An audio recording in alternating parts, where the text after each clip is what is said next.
Орозо бүткөндөн кийин мына ушу өзүбүздү билишибиз керек да. Мына мен кандай пайда ала алдым орозодон, кандай жакшы натыйжалар менен чыктым деп. Мына ушу Аллах Таала айткандай, мүмкүн силер таква болорсуңар деген мен натыйжага жеттимби?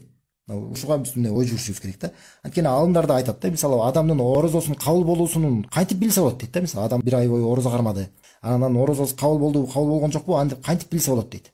Алымдар айтышат, орозодон кийинки абалын карасын дейт. Орозого чейин өзү кандай болуп жүргөн, орозодон кийин анан кандай болуп калды, ошону карасын дейт. Эгерде орозодон кийинки абалы орозого чейинки абалына караганда оңолгон болсо, жакшылык ибадаттарды аткарып, парз ибадаттарды аткарып, нафил ибадаттарга бекем болуп, Аллах Таала тыйган нерселерден алыс болуп, жакшы бир топ оңолуп отурган абалы оңолгон болсо, демек ошол ага сүйүнүчтүү кабар дейт. Мүмкүн деп ошонун анын орозосу кабыл болгон дейт.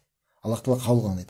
Ал эми орозого чейинки адамдын абалы жана орозодон кийинки абалы, орозо бүткөндөн кийин абалы бирдей эле болгон болсо, ал эми тескерисинче кээ бир адамдардыкы андан да начар болуп кетет да. Орозо бүткөндөн кийин жанагы итти чынжырдан бошоткондой эле сыяктуу болуп кетет да.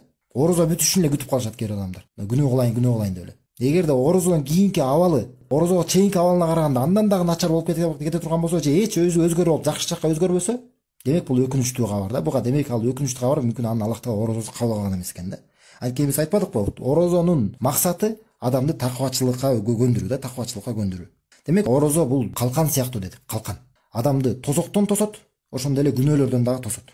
Хадисте да келген, ушул маанини тасдыктай турган. Бухари, Муслимде келет. Пайгамбарыбыз саллаллаху алейхи ва саллям мынтип айтат: кайсы бир пенде дейт, Аллах жолунда бир күн орозо кармай турган болсо, анда сөзсүз түрдө Аллах Таала анын жүзүн дейт, ошо бир кармаган орозо күнү аркылуу аны тозоктон анын жүзүн алыс кылат дейт. 70 жыл аралыкка дейт. Кандай гана улуу фазилети орозонун.